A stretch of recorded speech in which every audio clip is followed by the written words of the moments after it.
Now it looks good. Thank you very much. So, welcome and good afternoon. Thank you very much for this nice speech before mine. Very interesting.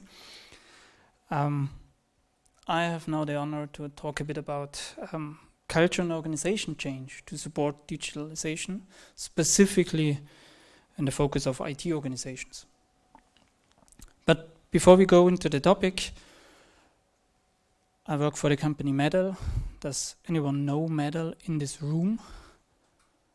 I assume so. For that reason, I have a couple of slides that would quickly describe it, what we are doing. We're doing this. This is the face of a woman deaf for her whole life and got activated with a cochlear implant from us and could hear the first time in her life sound. Or another woman, after an illness, get activated with a cochlear implant and could participate in the normal hearing world again. Or here, this mother with the deaf daughter, and the daughter got activated, and the daughter reacted the first time on the voice of her mother. And have a look on the mother's face. But we have not only crying people. This is a young boy, could hear the first time, and that was his reaction. What is sound? And for me, the best one is always this cute little baby girl. Her reaction is priceless. This is what we do. No, we don't make people cry. But basically, we have a mission to overcome hearing loss as a barrier of communication and quality of life. A bit to Medal. Yes, we are the leading provider of this. We are implanting in more than 130 countries.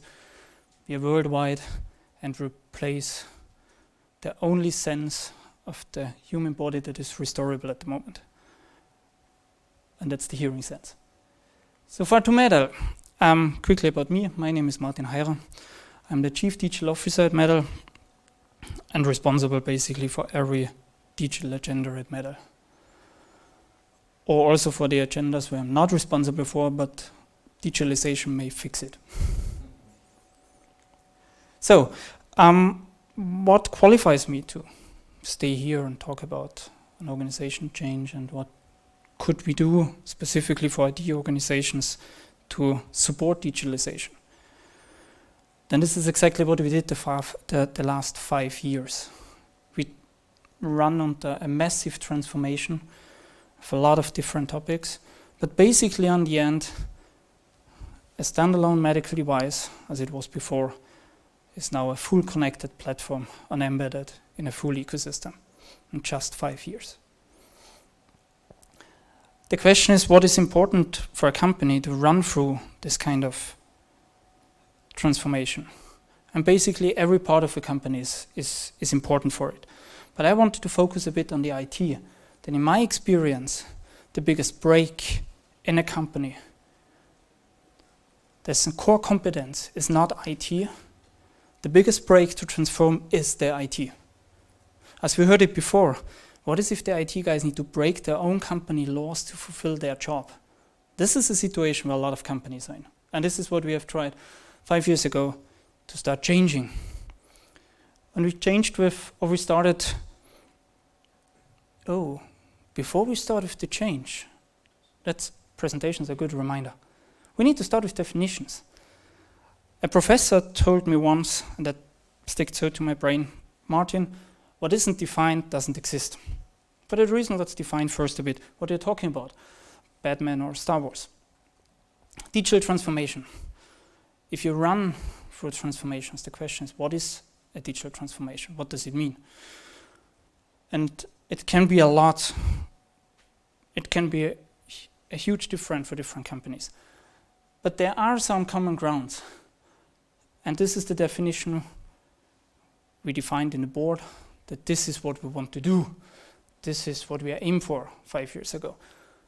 digital transformation is the integration of digital technologies into all areas of a business, fundamentally changing how you operate and deliver value to customers. It's also a cultural change that requires organizations to continually challenge the status quo, experiment and get comfortable with failure. But to be honest, at so long, no one can remember this.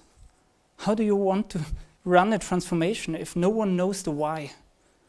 For that reason, I adapted this, of course, a bit, hopefully to the better, or at least to the only important thing from my perspective. We changed it a bit to digital transformation. It's a fundamentally change how you operate and deliver value to the customer, how the customer can hear again on the end. A culture to challenge the status quo and get comfortable with failure. We heard it also before in the talk. This is one of the most fundamental things if you want to transform. Get comfortable with failures. It's hard to say for me with building cochlear implants, a medical device, class 3 device. We are not allowed to have failure in the product. We can't go to market if there is a failure. Of course not. But it doesn't prevent us from go on the way, find the way with failures. What's the best thing? Of course, in the end, the product needs to be perfect. And for that reason, it was really hard to copy methodologies, what we have seen from other companies, 2 hours. Then the other can go to market and can quickly adapt and can learn. We can't do this. We need to do this one step earlier. So the next thing for definitions is culture. How do you want to change a culture if you don't know what a culture is? And it's a bit hard to get it really in hand, what a culture is. The ideas, customs, and social behavior of a particular people or society. Meaning also, whatever you do in your company, it reflects always a bit the society. If there are bad things in the society, you will have bad things in your culture in a company if you like it or not. The question is, how do you deal with it? But if you start understanding it, you can start influencing it. And culture is something what you can build, what you can foster, but there will be always people they are not able to adapt. A culture fit is necessary for every transformation. If the fit doesn't exist, find a new one that fits. So, and the organization itself. Also, organization have a definition, an organized group of people with a particular purpose, such as a business or a government department. And everyone, I would assume everyone here in the room as well, we try to organize. We try to sort the chaos out. We try to get everything somehow in order. And as you see it here in the background of the soldiers, that was maybe the past, but it was a way to sort it out. But this kind of organization doesn't work anymore. Or at least not if you want to make use of the potential of digitalization. And this is where we started with the IT at Metal and tried to change the organization. 5 years ago, we made the first decision, say this is not the way of the future. How can we change this? And how we were structured at this time was one part. The IT was focusing on infrastructure, that you get your computer, that you get your notebook, that your smartphone is working. Basically, if a department was asking, they were jumping. Or keep the lights on. And I think it's not only for Metal, this is how IT operates in a lot of companies. And traditionally, they were also reporting to the CFO, similar for us. And this was the first decision we made. We changed this and the IT was reporting to me. With not a focus on finance, with a focus on digitalization. That means we have started to change this idea of keeping the lights on to building the infrastructure of the future. If a department is asking for something, we should have it already and offer them a solution. We should not update an Exchange server for the reason that the department is asking for a change of a public folder. By the way, that was really often the reason in the past why Exchange Server got updated. There need to be a communication infrastructure in place. If someone needs a SQL server, it's not a question about a SQL server. It's more what is the business need and can we deliver it? Maybe we have, yes, also Kubernetes in place and can deliver storage in a way as they need it. That means we have started to transform from keep the lights on to the infrastructure of the future. But we have seen there is still a complete missing part, completely disconnected from the business self. And this is where I've started to focus on processes. We need to get the process perspective in there, meaning also everyone that is working at Metal in the direction of business application, we heard it before with the example of SAP, maybe in some companies too many people are working to keep this up and running. All of them we collected together and say, you go in the same direction and you support business processes. And you work together with the other side of these twins, with the infrastructure. And this is the IT organization. We need to know what the business wants. But it means also we offered immediately a task on the business table, and we got them as a responsibility. The biggest transition in the IT then started with this focus on processes. And it was not only for the second part that they are focused, they're working on business processes, also the folks they're working on the future infrastructure. That they need to go away from this technology perspective to the processes. Again, it's not a question about the Exchange Server, it's a question why do people need this? What does they do? Specifically with things like a public folder. I mean, there's a reason why more people want to handle an email. And that made also a lot of chaos immediately. Of course, there was a lot of chaos. If the IT guy is no longer focusing on technology, who do I call if I have a problem with CRM? Who do I call if I have a problem with ERP? What is if my SQL server isn't running anymore? But it's the wrong question. Which process is affected? Then you will find the right people. It means also it was a huge shift for the whole company to get trust in that the new IT organization could work. What we did was we were giving them immediately business responsibility, meaning also that a lot of employees in the IT needed to start thinking about how do we make deaf people here again? How does our business work? How do we produce things like this? Not to saying I move a bit from A to B and I'm not interested in for which company I'm working. What do we do that Metal can make deaf people here again? Again, if you want to have a place on the business table, you need to take on responsibility there. That means it's no longer possible to say, oh, they have new products in development, but now IT say we can't support this with our infrastructure, we need 1 million more and we do something new. No, you're there from the beginning, you planned it from the beginning. There are no surprises anymore.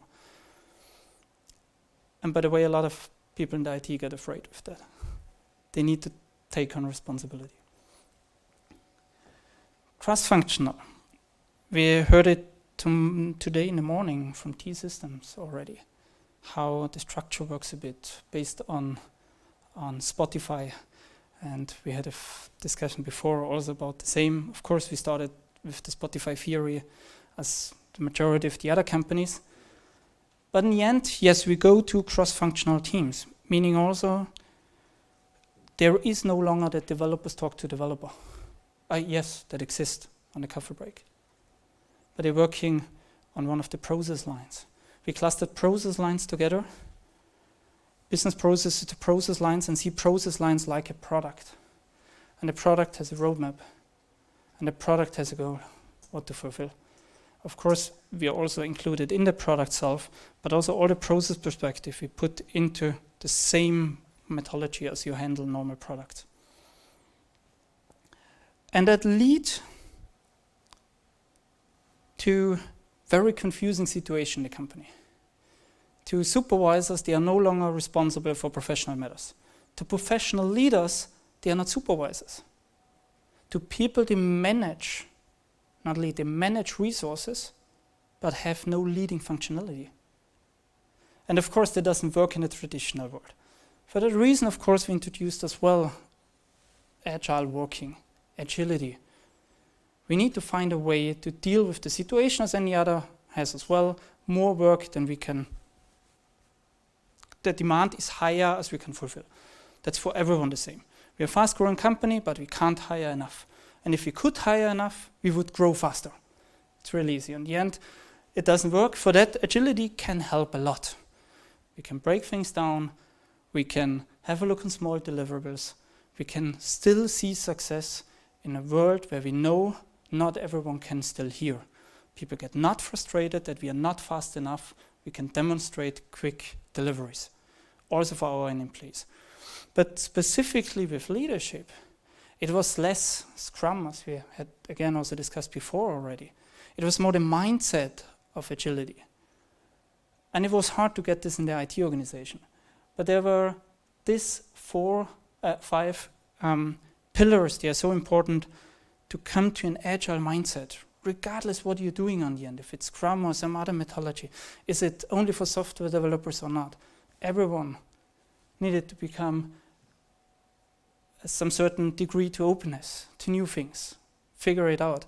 I like the statement before, fail so often that you get really tired of it, that you make it better the next time.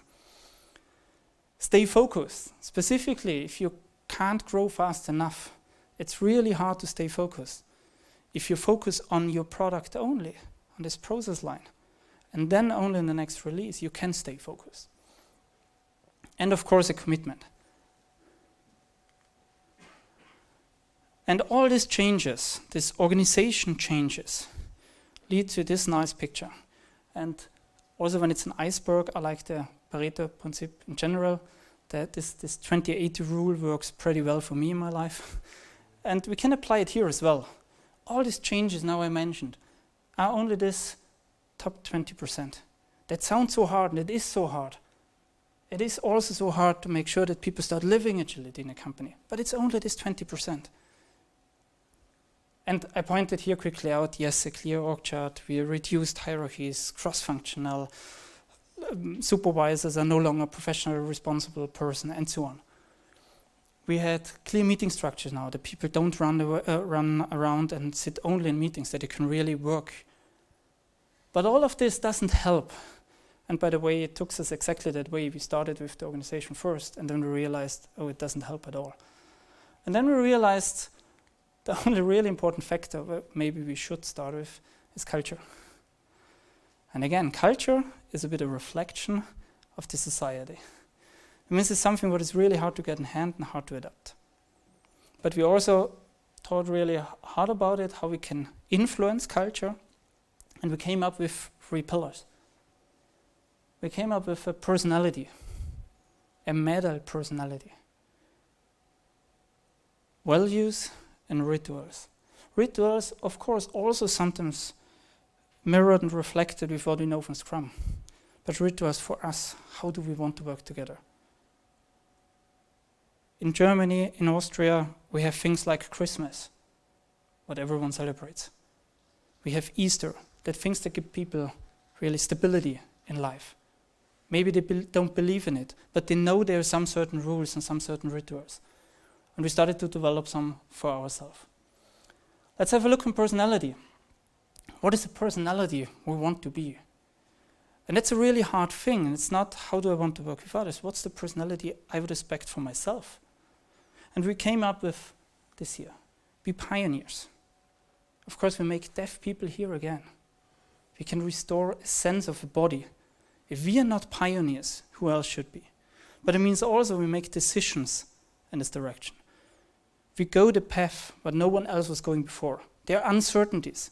And yes, we take this risk. Be a pioneer.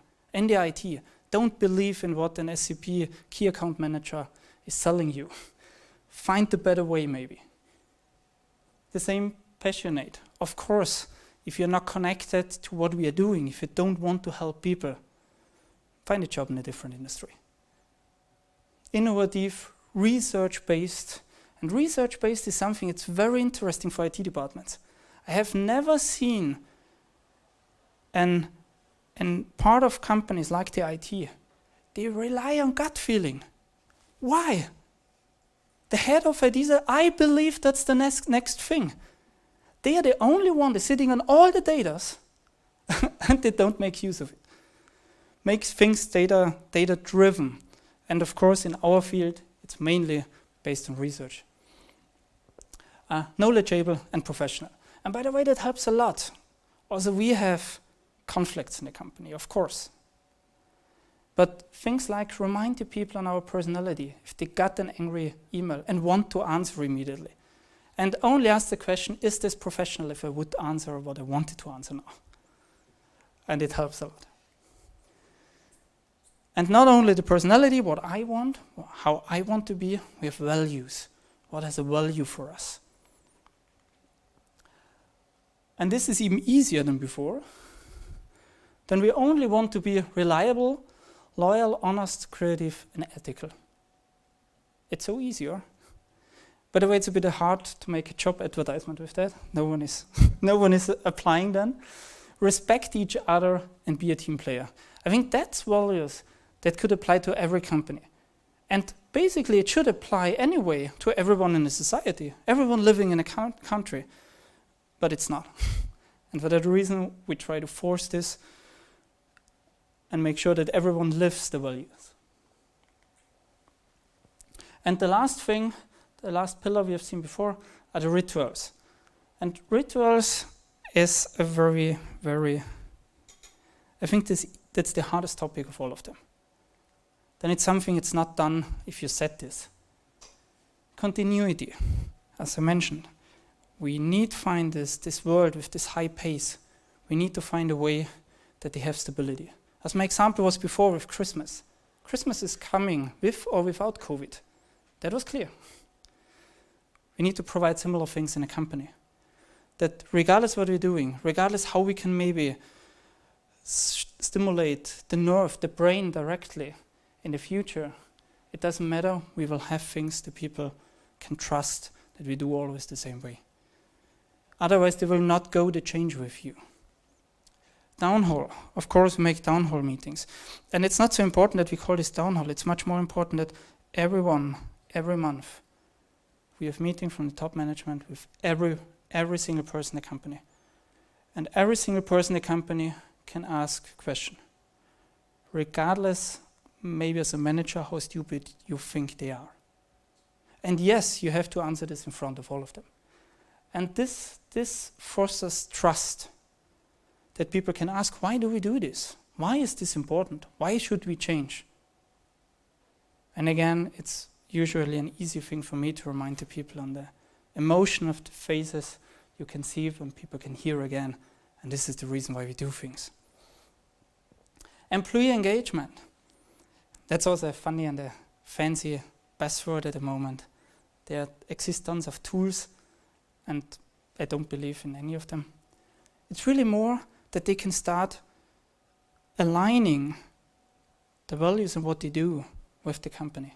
Say, yeah, it makes a real difference. And what we did is we had something like the Moonshot framework, or what you know from NASA, where even the facility managers, when you were asking them, what are you doing here? Cleaning the floor. No, I bring a man on the moon. And also if you go to our IT help desk and ask them what they are doing here, they make deaf people hear again. And that's a very important factor, that people can align what they're doing with a thing that makes really sense for them. Onboarding and training, that's maybe the hardest part, and effort you need to put in permanently. Again, we are fast growing, and if you talk about the culture, it's easy if new people come in, then you can set the stage already and say, this is it. Live in that way. You don't need to transform maybe someone, but you need to be really crucial to onboard them and to make sure that they live the right values. Onboarding and training is a permanent effort. And I was jumping. Yeah, it's not working. So celebrate. Of course we celebrate. We celebrate everything. We celebrate birthdays, we celebrate anniversaries, we celebrate also product releases, of course, I mentioned we have roadmaps and so on. But we also celebrate fuck-up nights. And it works if everyone is doing it. It will not work if you introduce things like fuck up nights and someone should say something about what is going wrong. Be a role model. Explain to people what you do as a manager wrong. What is maybe a huge mistake. But even better, what you learned about it and how quickly you realized it. Celebration is a very important and strong thing. Habits, all this kind of rituals, we do over and over and over again until people no longer question them. Why should they make a retrospective? Why should they do it? It should become full automated. It should become a habit. Sorry, that signs mean I have 2 minutes. Thank you. Okay, habits, very powerful thing. But again, it's something you need to repeat and repeat and repeat. And usually, I say if a manager, if a leader leads in a way that people need to do repetitive things, you're in the wrong place at all. Automate this. But not if you talk about culture. You need to repeat the things until they become automated. And it's no longer an effort that they start doing it and they start living it. And it means maybe you can also address bad habits out of the society and remove them from your company culture. That means we have this organization and culture, and it's this two-phase on the end. Bad man in the Star Wars movie, but you need to address both. And again, it's for us, it was the harder part in terms of the culture. If you change the organization, as I mentioned before, what is completely clear, you will upset people. Again, I get calls from other head-offs when they're asking, I have a problem with CRM, who can I call? And my answer was no one, there don't exist focus on technology anymore. It means yes, you will upset, but don't worry, they get also adapted to it. And if you think about the culture, be bold. Think also big. Don't make small steps. I heard it before in the discussion. Can we make small steps? No, you can't. That's a really easy answer. If you want to transform, get bold. That means this on the end is the quick cheat sheet with a lot of slides before. On the organization side, switch to process. Again, we call it process in the end, the product focused. Teams, cross-functional, make roadmaps, break it down and break silos down completely, of course. Take a seat at the business table, but it gets only if you be full responsible, and the culture, personality, values, and rituals. Our IT organization is involved in every product development from day one now. This is how we measure was it successful. Yes, we are in there completely. And we are a reliable partner for all the departments. And yes, we challenge the status quo. That means we transform not only the IT department, we transform the whole company now. Is this the end of our journey? Of course not. A transformation is never done. If we are done with one, the next one is around the corner. Let me close this presentation already with this nice statement from Peter Drucker. I think everyone knows it. You cannot predict the future, but you can create it. And the IT organization can be a huge part also when your core competence isn't not IT. Thank you very much.